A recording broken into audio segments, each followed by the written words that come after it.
안녕하십니까.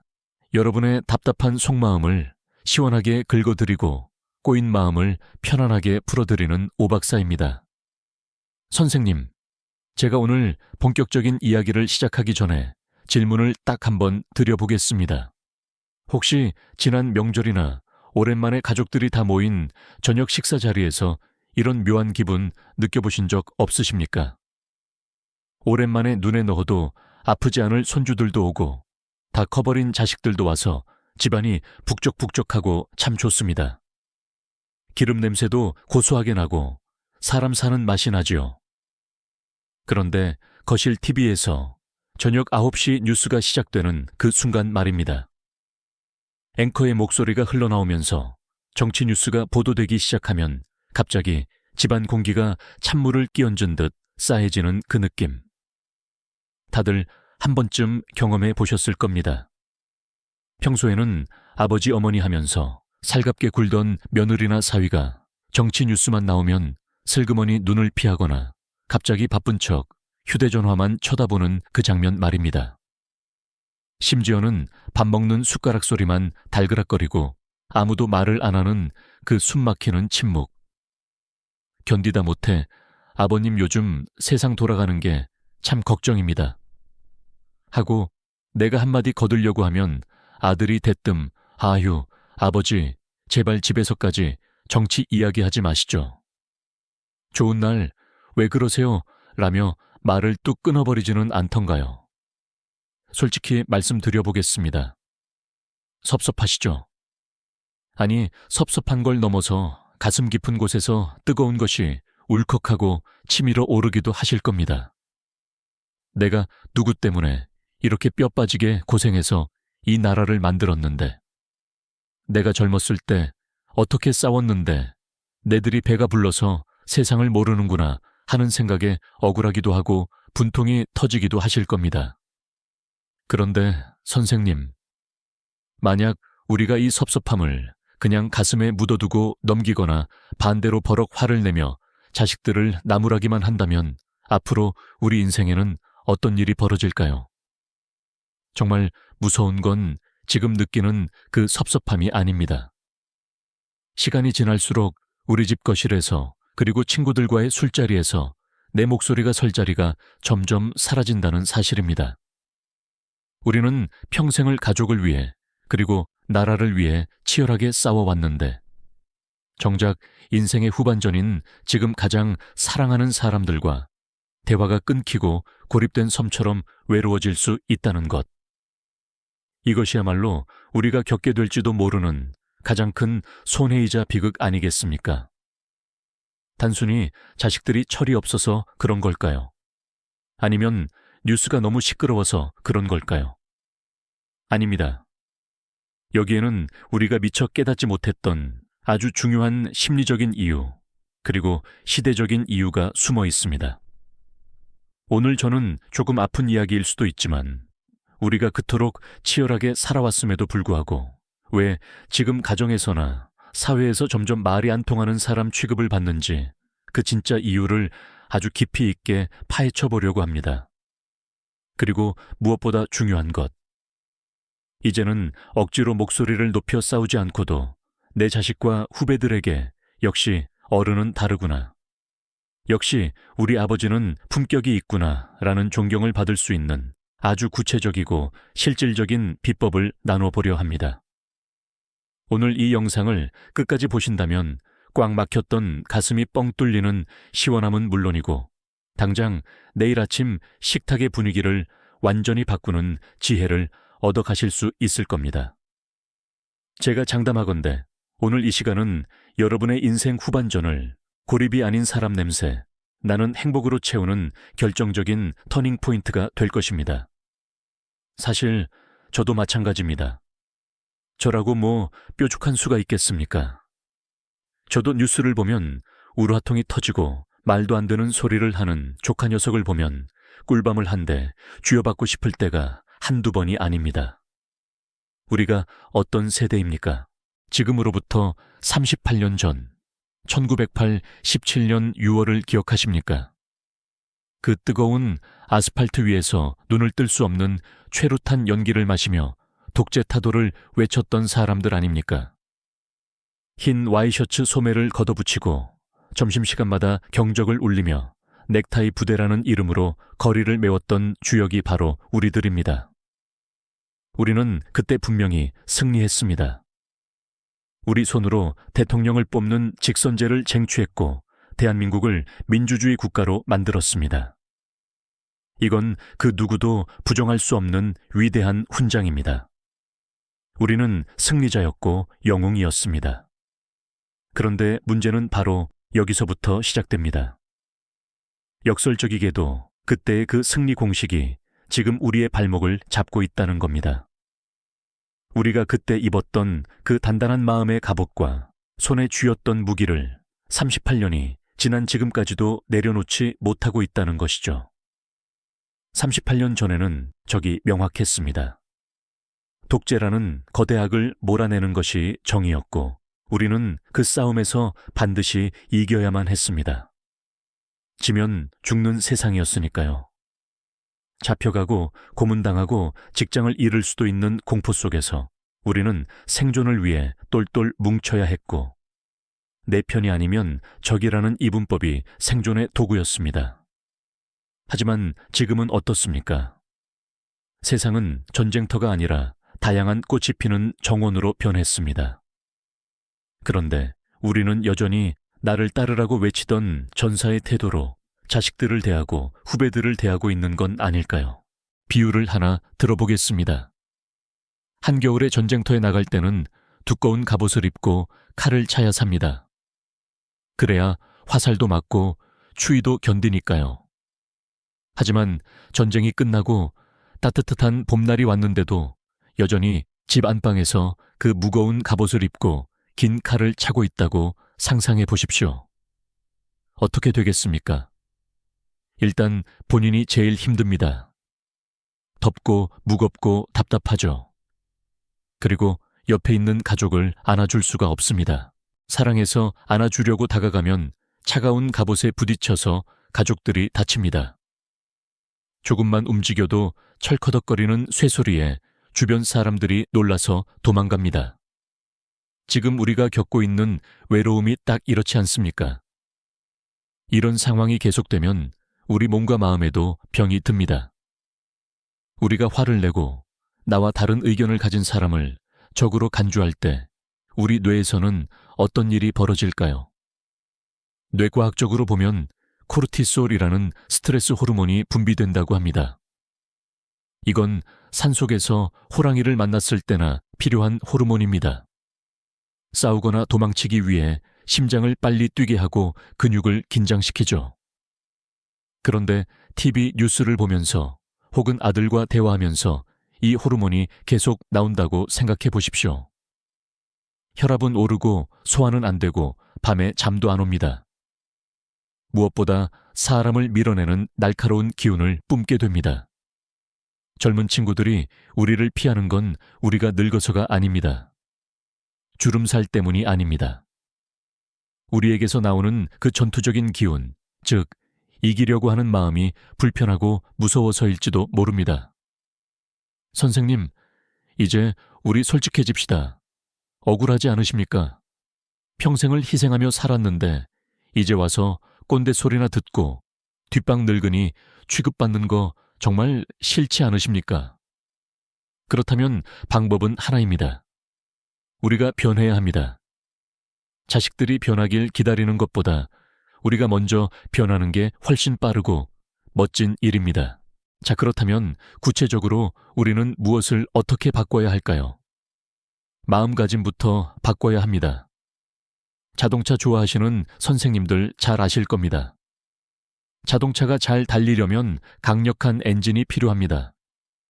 30대, 40대 때 우리는 대한민국의 엔진이었습니다. 미친 듯이 회전하며 열기를 뿜어내고 가족을 먹여 살리고 나라 경제를 이끌었죠. 그때는 엔진이 최고였습니다. 하지만 좋은 차일수록 엔진만큼 중요한 부품이 하나 더 있습니다. 최고급 세단에 반드시 들어가는 부품, 바로 쇼크 업소버, 우리말로 하면 완충 장치입니다. 길이 울퉁불퉁할 때 그 충격을 흡수해줘서 차체가 흔들리지 않게 잡아주는 역할이죠. 엔진이 아무리 좋아도 이 완충 장치가 고장나면 차는 덜덜거리다. 결국 승차감이 나빠서 아무도 타고 싶어 하지 않습니다. 저는 우리 시니어 세대가 이제 엔진의 역할은 후배들에게 넘겨주고 이 사회의 완충 장치가 되어야 한다고 생각합니다. 엔진처럼 소리를 내며 나를 따르라고 외치는 게 아니라 묵묵히 충격을 흡수해주는 역할 말입니다. 그런데 지금 우리는 어떻습니까? 젊은 사람들이랑 의견이 부딪힐 때마다 완충은커녕 더 강하게 들이받고 있지는 않습니까? 네가 뭘 알아, 라떼는 말이야 하면서 말이죠. 그건 엔진끼리 충돌하는 겁니다.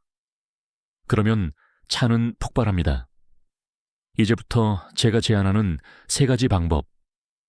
이건 돈 드는 것도 아니고 당장 오늘부터 실천할 수 있는 것들입니다. 이 3가지만 기억하시면 여러분은 더 이상 말이 안 통하는 꼰대가 아니라 지혜로운 현자가 되실 수 있습니다. 첫 번째 기술입니다. 판단 대신 호기심을 가지십시오. 이게 무슨 말이냐고요? 보통 우리는 대화를 할 때 판사의 망치를 들고 있습니다. 상대방의 말이 맞나 틀리나를 판단하려고 하죠. 예를 들어 자녀나 후배가 내가 듣기에 거북한 정치 이야기를 한다고 칩시다. 우리 입에서는 자동반사적으로 이런 말이 나갑니다. 야, 그건 네가 몰라서 하는 소린데 그 뉴스는 가짜야. 어디서 그런 걸 보고 와서 그래. 이렇게 말하는 순간 대화는 끝납니다. 전쟁이 시작되는 거죠. 상대방은 입을 다물거나 마음의 문을 닫아버립니다. 이제는 순서를 딱 한 번만 바꿔보세요. 판사의 망치를 내려놓고 학생의 노트를 드는 겁니다.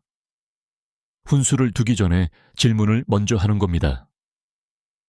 너는 그렇게 생각하는구나. 근데 아빠는 정말 궁금해서 그러는데 어떤 점 때문에 그렇게까지 화가 난 거니 하고 말입니다. 이게 참 묘합니다. 사람은 누구나 자기 말을 들어주는 사람에게 마음을 엽니다. 내가 너를 가르치려는 게 아니라 네 생각이 정말 궁금해서 묻는다는 태도. 이게 바로 호기심입니다. 호기심을 갖는 순간 우리 뇌는 상대를 적으로 인식하는 것이 아니라 대화 상대로 인식하게 되고 내 마음의 화도 가라앉는다고 합니다. 내가 궁금해하면 상대방도 신이 나서 이야기합니다. 그러다 보면 대화가 이어지고 서로의 오해가 풀릴 기회가 생깁니다. 두 번째 기술입니다. 팩트보다 감정을 읽어주십시오. 요즘 젊은 친구들 정말 똑똑합니다. 스마트폰 하나면 전 세계 정보를 다 봅니다. 스펙도 좋고 아는 것도 많습니다.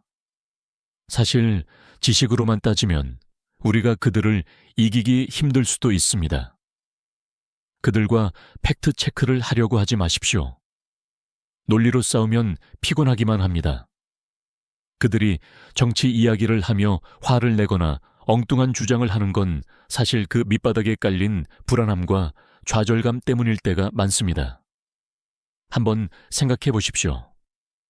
우리는 열심히 일하면 집도 사고 차도 살 수 있는 성장 시대를 살았습니다. 하지만 지금 청년들은 단군 일에 최고의 스펙을 가지고도 취업 문턱에서 좌절합니다. 월급을 한 푼도 안 쓰고 모아도 서울에 집 한 채 사기 힘든 세상입니다. 그들의 마음속에는 깊은 화와 두려움이 있습니다. 그럴 때 네 말은 팩트가 틀렸어. 그 수치는 잘못된 거야. 라고 지적하는 건 불난 집에 기름을 붓는 격입니다. 대신 그들의 감정을 읽어주세요. 이렇게 말해보세요. 네가 요즘 사는 게 참 팍팍해서 화가 많이 났구나.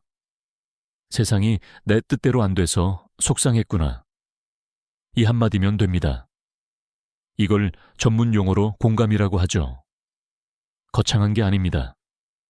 그냥 그 사람의 힘든 마음을 알아주는 것. 그게 진짜 어른의 품격입니다. 옳고 그름을 따지기 전에 그 마음을 먼저 읽어주면 상대방은 무장 해제됩니다. 아, 우리 아버지가 내 마음을 알아주네 하는 순간 날카로웠던 가시는 눈 녹듯 사라집니다. 그때 비로소 우리가 해주고 싶은 조언도 귀에 들어가는 겁니다. 세 번째 기술입니다. 가장 중요한 기술인데요. 져주는 것이 진짜 이기는 것입니다. 가족끼리, 친구끼리 정치 논쟁에서 이기면 뭐 합니까? 상대를 말로 굴복시켜서 네, 알겠습니다. 제가 틀렸습니다. 라는 말을 드러내면 기분이 좋으십니까? 그건 이긴 게 아닙니다. 남는 건 상처뿐입니다. 내가 논리로 상대를 묵사발 내면 상대방은 아, 내가 틀렸구나 하고 반성할까요? 천만의 말씀입니다. 겉으로는 조용해질지 몰라도 속으로는 저 꼰대 다시는 상종 하나 봐라 하고 마음의 문을 닫아버립니다.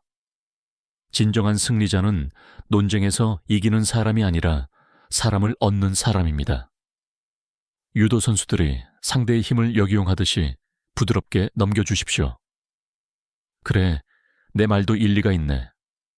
내가 미처 생각 못한 부분이 있었어. 너랑 이야기하다 보니 내가 배우는 게 있네. 이렇게 쿨하게 인정하고 넘어가는 어른. 얼마나 멋있습니까? 얼마나 여유가 있어 보입니까? 젊은 친구들이 속으로 와 우리 아버지는 역시 그릇이 크시네. 자기 고집만 피우는 줄 알았는데 아니구나 하고 감탄할 겁니다. 이게 바로 관계의 경제학입니다. 말싸움 하나 져주고 자식의 존경과 사랑을 얻는다면 이거야말로 엄청나게 남는 장사 아니겠습니까? 자, 이제 오늘 나눈 이야기들을 한번 정리해 보겠습니다. 이야기가 길었지만 핵심은 간단합니다. 이것만은 꼭 기억해 주십시오. 첫째, 우리는 더 이상 전쟁터의 전사가 아닙니다. 가정과 사회에서는 무거운 갑옷을 벗고 부드러운 완충 장치가 되어 주십시오. 갈등의 충격을 흡수해 주는 것. 그것이 100세 시대를 사는 지혜입니다. 둘째, 훈계 대신 호기심을 가지십시오. 왜 그렇게 생각하니? 라고 물어봐주는 여유가 대화의 문을 활짝 엽니다. 내가 궁금해해야 상대도 마음을 엽니다. 셋째, 팩트보다 감정을 먼저 읽어주십시오. 젊은 세대의 분노 뒤에 숨겨진 불안과 아픔을 어루만져주는 진짜 어른이 되어 주십시오. 그리고 마지막으로 논쟁에서 이기려 하지 말고 사람을 얻는 승리자가 되십시오. 져주는 것이야말로 가장 큰 승리입니다. 선생님, 오늘 저녁 식사 자리부터 한번 시작해 보시는 건 어떨까요? TV 뉴스 앞에서 인상을 찌푸리는 대신 옆에 있는 자식에게 요즘 많이 힘들지 하고 따뜻한 말 한마디 건네보십시오. 처음에는 쑥스럽고 어색할 수도 있습니다. 자식들이 갑자기 아버지가 왜 이러시나 하고 놀랄 수도 있습니다. 하지만 그 작은 변화가 꽉 막힌 우리 집의 공기를 바꾸고 멀어졌던 가족의 마음을 다시 하나로 묶어줄 것입니다. 우물가에서 서로 물을 더 가져가겠다고 싸우는 젊은이들에게 그만해라, 우물 무너진다 라고 점잖게 타이를 수 있는 힘. 오직 산전수전 다 겪은 여러분에게만 있습니다. 여러분이 흔들리지 않아야 대한민국이 흔들리지 않습니다. 여러분은 여전히 그리고 영원히 대한민국의 자랑스러운 현역입니다. 오늘 제 이야기가 여러분의 마음에 작은 위로와 용기가 되었기를 바랍니다. 다음 영상에서는 오늘 말씀드린 대화법을 실제 상황에서 어떻게 쓰면 좋을지 더 구체적인 예시들을 가지고 찾아오겠습니다. 그때까지 건강하시고 마음 편안한 날들 보내십시오. 구독과 좋아요는 제가 더 좋은 영상을 만드는데 큰 힘이 됩니다. 다음 시간에도 웃는 얼굴로 뵙겠습니다. 감사합니다.